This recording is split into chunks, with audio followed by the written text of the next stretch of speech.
Hi my beautiful people, welcome back to all my videos, or if you're new here, welcome.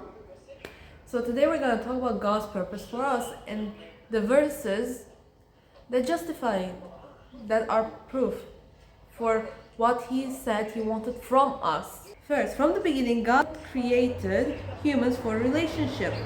Genesis 1:27, we are made in God's image. John 17:3, this is eternal life, that they know you. So from the beginning, God didn't create us humans just to worship Him. He created us so we can have a relationship with Him. He doesn't want us to fear Him. He doesn't want us to fear Him in a negative way. He wants us to fear Him in a parental, friend, like your fear of losing someone you care about. That's the type of fear He wants us to feel when we are talking about Him or when we are having communication with Him. God's primary purpose isn't performance, it's relationship. He desires intimacy, not just obedience. We are meant to grow spiritually and reflect God's nature. Romans 8:29.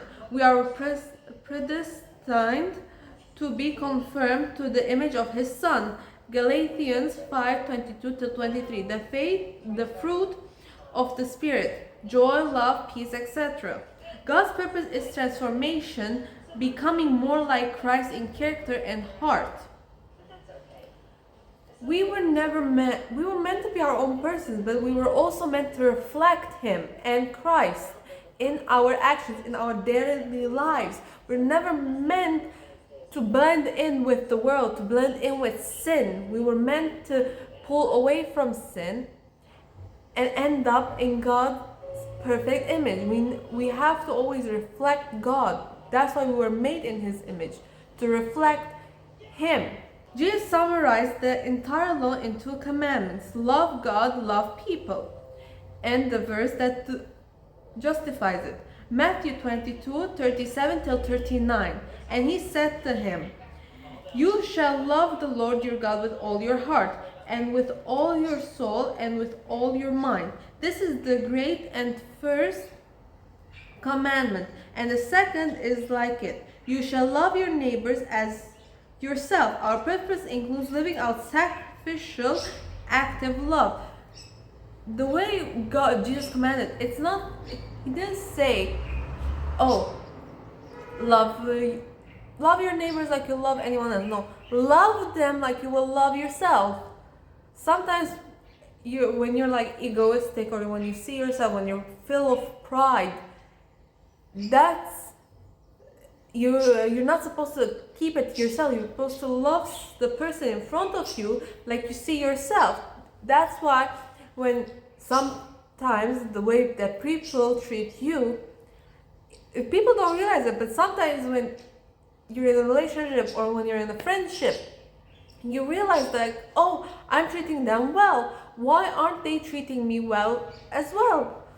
And then you start to realize, oh, the way they're treating me is a reflection of how they see themselves or how much they love themselves. That's the way we work, and we don't realize it, that this is in our everyday lives, believer or non-believer. This is how it works. This is how it's working. We aren't saved by works, but we are saved for works. Ephesians 2:10. For we are His workmanship, created in Christ Jesus for good works, which God prepared beforehand, that we should walk in them. God designed specific assignments, callings, and acts of service for each person. Everyone has their own timeline.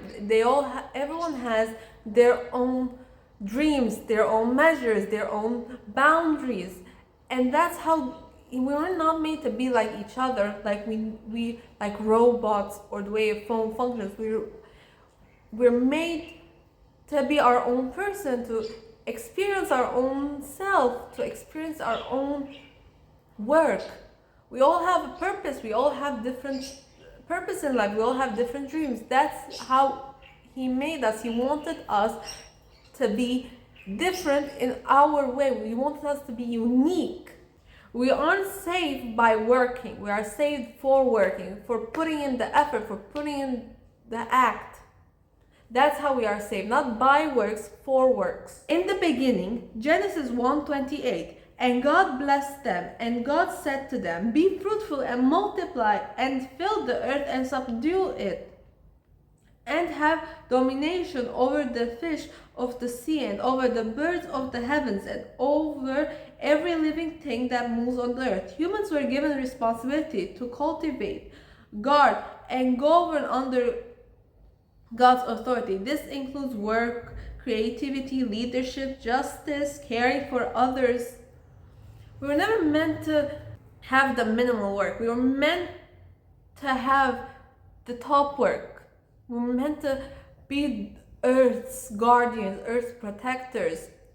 We were never meant to destroy the creation that God gave us, the home He gave us. 1 Corinthians 10:31. So whether you eat or drink or whatever you do, do all to the glory of God. Our lives through faith, obedience, love, and endurance reflects His glory.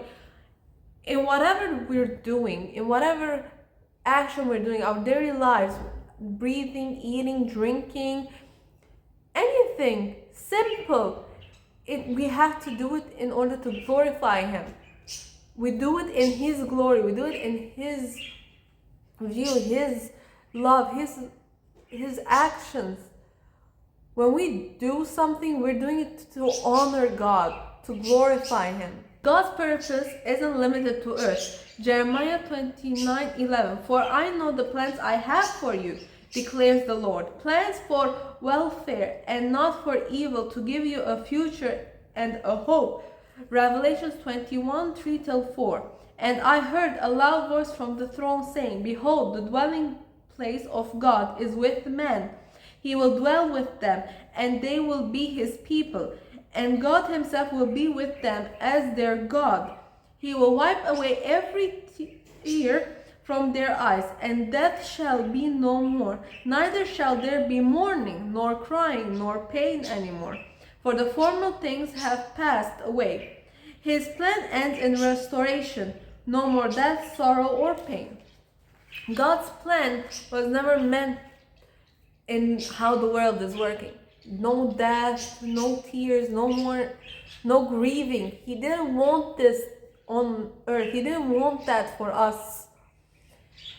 But when you pull away from God, when you pull away from Him, when you don't want Him anymore, when you do not see Him anymore, when you are blind, He doesn't take it away. You take it away yourself. Whatever was given to us on earth, it was taken away from us because we didn't want it. Adam and Eve had perfection. They were perfect. They had eternal life. They weren't sinning. They were happy. And then one sin took that away from them because they didn't want God's plan. They didn't want it. And by not wanting God's plan, they brought destruction to the world. God's purpose for us is to know Him, become like Christ, love others, fulfill our calling, and live forever in His presence. That was God's purpose for us. For us to love Him, for us to see Him, for us to know Him, for us to have the eternal, perfect life. That's God. That's His plan for us. That's it for today, guys. Thank you so much for joining and for watching my video. Like and subscribe, and I'll see you next week. Bye.